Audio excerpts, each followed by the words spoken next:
அனைவருக்கும் வணக்கம். Welcome to empower academy.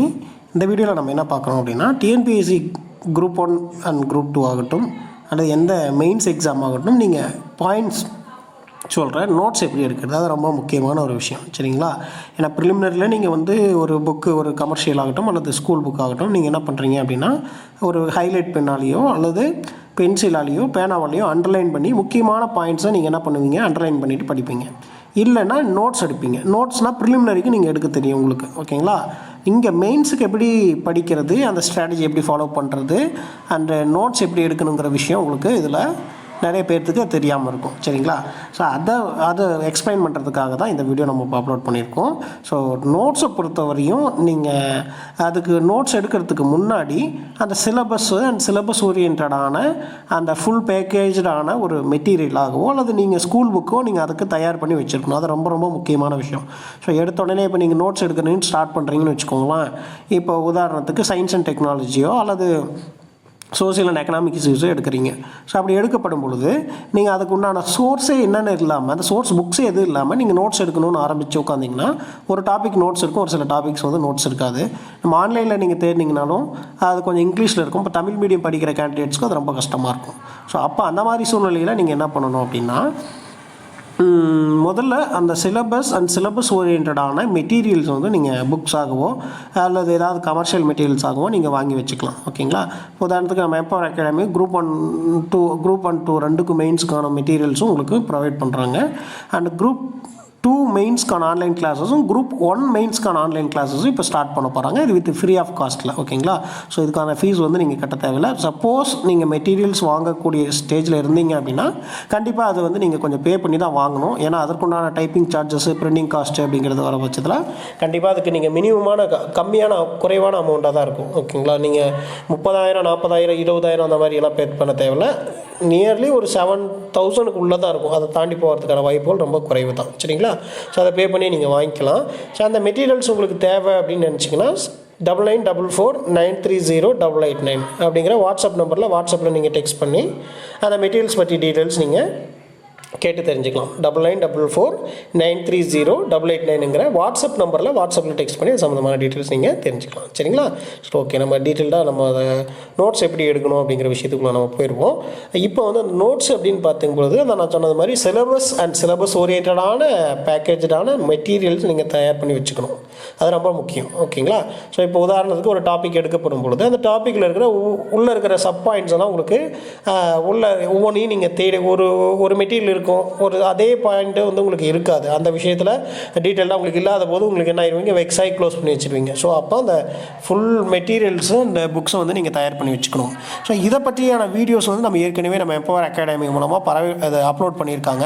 உதாரணத்துக்கு சோசியல் இஷ்யூஸ்க்கு எப்படி படிக்கணும், என்ன புக்ஸ் வேணும் அப்படிங்கிறது குரூப் 1 மெயின்ஸ்க்கான வீடியோஸும் கிட்டத்தட்ட ஒரு 400 வீடியோஸ் பக்கம் இருக்குது. 300 above வீடியோஸ் இருக்குது. குரூப் 2 மெயின்ஸ்க்கும் நியர்லி இப்போ ஒரு 20 வீடியோஸ் பக்கம் இருக்கும். சரிங்களா? ஸோ அந்த வீடியோஸ்லாம் நீங்கள் எடுத்து பார்த்தீங்கன்னா கண்டிப்பாக உங்களுக்கு அந்த மெயின்ஸ்க்கு உண்டான சப்ஜெக்ட் வைஸ் அனலைசிஸ் எப்படி இருக்கணும், அதாவது யூனிட் வைஸு அந்த டாபிக் வைஸ் எப்படி நீங்கள் படிக்கணுங்கிற விஷயத்த உங்களுக்கு அதெல்லாம் நம்ம சொல்லியிருப்போம். சரிங்களா? ஸோ இப்போது அந்த மெட்டீரியல்ஸு அந்த சிலபஸ் ஓரியன்டான நோட்ஸ் எப்படி எடுக்கணும் அப்படின்னு பார்த்தீங்கன்னா, ஃபஸ்ட்டு பாயிண்ட்டு சிலபஸில் இருக்கிற ஹெட்டிங்க்கு உண்டானது. இப்போ ஒரு 3 யூனிட் இருக்குன்னா 3 யூனிட்டுக்கும் முதல்ல தனித்தனியாக ஒரு நோட்டு போட்டுக்கோங்க. ஓகேங்களா? அது பவுண்டட் நோட்டாக இருக்கணும். அதை ஸ்ட்ராங் அட்டை போட்டது கிளாஸ்மேட்லேயோ, அதாவது ஒரு கிட்டத்தட்ட ஒரு 400 பேஜஸ் இருக்கிற மாதிரி ஒரு நோட்டு போட்டுக்கோங்க. இது எதுக்கு நம்ம இந்த மாதிரி நோட் போட சொல்கிறோம் அப்படின்னா, நீங்கள் கண்டிப்பாக அந்த புக்கு எடுத்திங்கன்னா, அதாவது அந்த நோட்டை எடுத்துட்டிங்கன்னாவே உங்களுக்கு A to Z அந்த தகவல்கள் அதில் வர மாதிரி உங்களுக்கு தயார் பண்ணி வச்சுக்கணும். ஓகேங்களா? ஸோ அப்போ நோட்ஸ் எடுக்கப்படும் பொழுது சிலபஸ் ஃபஸ்ட்டு ஃபஸ்ட் 2 பேஜில் நீங்கள் என்ன பண்ணிக்கணும், அந்த அஃபீஷியல் சிலபஸ் எடுத்து ஒட்டி வச்சுக்கணும். இல்லை நம்ம எம்பவர் அகாடமி மெட்டீரியலில் அந்த கண்டென்ட் பேஜ் உங்களுக்கு கொடுத்துருப்பாங்க. உங்களுக்கு என்ன சொல்கிறதுனா, சாம்பிள் காப்பீஸ் நீங்கள் கேட்கும்போது அந்த மெட்டீரியல்ஸுடைய சிலபஸ் பேஜஸ் உங்களுக்கு அனுப்பியிருப்பாங்க. அதை நீங்கள் என்ன பண்ணிக்கலாம் அப்படின்னா, பிரிண்ட் எடுத்து அந்த சிலபஸ் ஃப்ரண்ட் பேஜில் ஒட்டி வைக்கணும். ஓகேங்களா? முதல்ல சிலபஸ் எப்படி இருந்துன்னு தெரிஞ்சால் தான் அதை நோக்கி உங்களுக்கு பயணம் உள்ளே போக முடியும். ஓகேங்களா? ஸோ அப்போ சிலபஸ்னுடைய ஒவ்வொரு சப்ஹெட்டிங்க்கும் ஒரு 2 பேஜ் அந்த மாதிரி நீங்கள் விட்டுக்கணும். இப்போ ஒரு சப்ஹெட்டிங்குக்கும் குறைஞ்சபட்சம் நீங்கள் ஒவ்வொரு சப்ஹெட்டிங் இருக்குது. உதாரணத்துக்கு ஒரு சிலபஸில் பார்த்தீங்கன்னா, இப்போது சயின்ஸ் அண்ட் டெக்னாலஜியில் பார்த்தீங்கன்னா எனர்ஜி அண்ட் கன்சர்வேஷன் இருக்குது இல்லைங்களா, அதை எடுத்துக்கலாம். அல்லது என்வரான்மெண்ட் எக்காலஜி குரூப் 2 மெயின்ஸ்க்கு நான் சொல்கிறேன், என்வரான்மெண்ட் எக்காலஜின்னு நீங்கள் எடுத்துக்கலாம். அந்த என்வாயன்மெண்ட் எக்காலஜி என்கிற சப் டாபிக்கு உள்ளர நீங்கள் நிறைய விஷயங்கள் அதில் இருக்கும். என்வாயன்மெண்ட்டில் எக்காலஜி அண்டு என்ன சொல்கிறது conservation method, biological conservation methods எப்படி இருக்கும், அது மாதிரி உள்ள சப் பாயிண்ட்ஸ் ஒன்று இருக்கும். ஓகேங்களா, சிலபஸ்னுடைய ஹெட்டிங்கு அதுக்குள்ளார சப் பாயிண்ட்ஸ் இருக்கும். அந்த சப் பாயிண்ட்ஸ்க்கு ஒவ்வொரு சப் பாயிண்ட்டுக்கும் குறைந்தபட்சம் ஒரு 10 பாயிண்ட் நீங்கள் எழுதி வச்சுக்கணும். நான் சொல்கிறது உங்களுக்கு தெளிவாக புரியும்னு நினைக்கிறேன். அதாவது சிலபஸில் இருக்கிற சப் பாயிண்ட் எழுதிட்டு அந்த சப் பாயிண்ட் ரிலேட்டடாக குறைந்தபட்சம் நீங்கள் 10 பாயிண்ட்ஸ் வந்து அது சம்மந்தமாக நீங்கள் டீட்டெயிலாக நோட்ஸ் எழுதி வைக்கணும். சரிங்களா. ஸோ இது வந்து உங்களுக்கு சோர்ஸ் நீங்கள் எதுலேருந்து சார் எடுக்கிறதுனா கம்பல்சரியாக ஃபஸ்ட்டு வந்து ஸ்டேட் எஸ்சிஆர்டி புக்ஸு, அதே யூபிஎஸ்சினா என்சிஆர்டி ஃபாலோ பண்ணணும். நம்ம வந்து எஸ்சிஆர்டி புக்ஸ், அதாவது தமிழ்நாடு ஸ்டேட் கவர்மெண்ட் புக்ஸ் மட்டும் நீங்கள் ஃபஸ்ட்டு வந்து அதுதான் ரொம்ப முக்கியம்.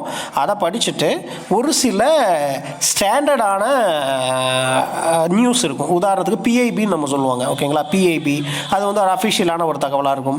யோஜனா திட்டம், யோஜனா குருஷேத்ரா யோஜனா, இந்த மாதிரியான இதழ்கள் வர்றது கொஞ்சம் ஸ்டாண்டர்டாக இருக்கும். ஒரு சில விஷயங்கள் வந்து பார்த்திங்கன்னா தினமணி, இந்த ஹிந்துவில் வர ஆர்டிகிள்ஸில் கூட சில விஷயங்கள் இருக்கலாம். இப்போ நோட்ஸுங்கப்படும் பொழுது நீங்கள் என்னன்னா உங்களுக்கு ஸ்கூல் புக்லேயே எல்லா நோட்ஸும் உங்களுக்கு கிடைக்காது. அதே நேரத்தில் வெப்சைட்லேயே எல்லா நோட்ஸும் கிடைக்காது. அதே போல் யூடியூப்லேயுமே உங்களுக்கு எல்லா கிளாஸஸ்க்கும் நோட்ஸும் கண்டிப்பாக கிடைக்காது. ஏன்னா யூடியூப்பில் வந்து குரூப் 2 மெயின்ஸ்க்கு இன் டீட்டெயிலாக நம்ம எம்பவர் அகாடமி தவிர வேறு எந்த சேனலும் எனக்கு தெரிஞ்சு போட்டதில்லை. ஒரு வேளை நீங்கள் பார்த்துருக்கீங்க அப்படின்னா ரொம்ப சந்தோஷம். அவங்க சொல்கிறதையும் நீங்கள் ஃபாலோ பண்ணிக்கோங்க. ஓகேங்களா, அதாவது டீட்டெயில்டாக நான் சொல்கிறேன். அதாவது சப்ஜெக்ட் சிலபஸ் வைஸ் டாபிக்ஸை கிளாஸ் எடுக்கிறாங்கன்னா பயன்படுத்திக்கலாம்.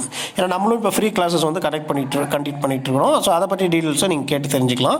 ஸோ உதாரணத்துக்கு அந்த யூடியூப்பில் யாராவது ஒரு இன்ஸ்டியூட், எந்த இன்ஸ்டியூட்டாக வேணாலும் இருக்கலாம், அந்த சொல்கிற சின்ன பாயிண்ட்ஸ் வந்து நீங்கள் கிளிப்பிங்ஸ் வந்து நீங்கள் என்ன பண்ணிக்கணும் அப்படின்னா நோட்ஸ் எடுத்து வச்சுக்கணும். ஸோ அதை போல் நீங்கள் என்ன அர்த்தம் அப்படின்னா நீங்கள் கேட்கக்கூடிய சிலபஸ் சப் பாயிண்டில் ஒரே புக்கிலேயே எங்களுக்கு நோட்ஸ் கிடைக்காது. அப்போது ஸ்கூல் புக்ஸ் பார்க்கணும், பேப்பர் ரீடிங்கில் பேப்பர்ஸில் இருந்த நோட்ஸ் எடுத்துருக்கணும். அதே போல் நீங்கள் வெப்சைட் சோர்ஸஸ் பார்க்கணும், அது இல்லாமல் மேகசின்ஸ் பார்க்கணும். ஓகேங்களா, ஸோ அது இல்லாமல் யூடியூப்பில் வேறு ஏதாவது சோர்ஸஸ் இருக்கா அப்படிங்கிறது விஷயத்தையும் நீங்கள் பார்த்து தான் எடுக்கணும். ஸோ இதெல்லாமே கொஞ்சம் உங்களுக்கு டைம் கன்சப்ஷன் கொஞ்சம் அதிகமாகும் இல்லையா. ஸோ அதை தவிர்க்கிற வகையில் தான் உங்களுக்கு முடிஞ்ச வரையும் எம்பவர் அகாடமி வந்து அந்த நிறைய விஷயங்களை கேதர் பண்ணி உங்களுக்கு நோட்ஸாக கொடுத்துருக்காங்க. ஸோ ஒரு சில அந்த சிலபஸ், அதாவது அந்த மெட்டீரியல் இருக்கிற ஒரு சில தகவல்கள் மட்டுமே போதுமா சார், இதை படித்தா நான் கண்டிப்பாக வேலை வாங்கிடலாமான்னா கண்டிப்பாக 100% அது முடியாது. ஏன்னா நான் போய் சொல்ல விரும்பல. இப்போ அந்த நோட்ஸை வந்து உங்களுக்கு ஒரு ஐடியா கிடைக்கும். சிலபஸில் எப்படியெல்லாம் எந்த மாதிரி ஏரியாலெல்லாம் கவர் ஆகுது அப்படின்னா அப்போ ஒரு 60-70% போதும். மீதி நீங்கள் சர்வீஸ் வாங்கணும் அப்படின்னா ஒரு 30-40% உங்களுடைய உழைப்பு இருக்கணும். ஸோ அது உங்களுடைய உழைப்பாக இருக்கலாம். அல்லது நம்ம ஆன்லைன் கிளாஸஸ் எடுக்கும்போது அந்த எக்ஸ்ட்ரா தகவல்கள் நம்ம சொல்லுவோம், அதை நீங்கள் பயன்படுத்திக்கலாம்.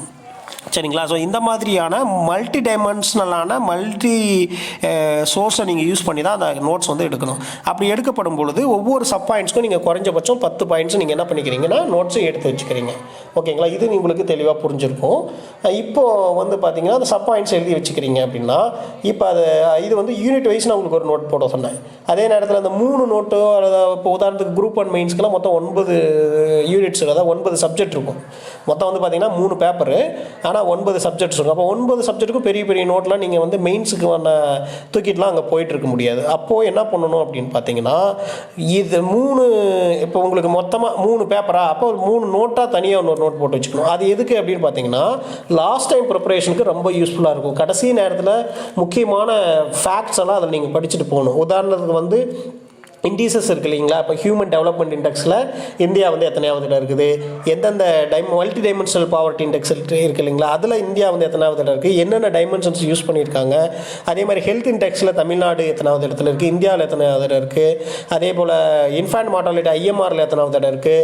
ஓகேங்களா, எம்எம்ஆர் மேட்டரல் மார்டாலிட்டி ரேட்டில் இந்தியா எத்தனாவது இருக்குது. இந்த மாதிரியான சில ஃபேக்சுவலான விஷயங்கள் வந்து உங்களுக்கு ஒரே நோட்டில் எல்லா சப்ஜெக்ட்டுக்கும் ஒரே, இப்போ நீங்கள் எத்தனை பேப்பர் எழுதுறீங்களோ அத்தனை பேப்பர். உங்களுக்கு குரூப் 2 மெயின்ஸ்ன்னு பொறுத்தவரை ஒரே பேப்பர் தான் இல்லையா.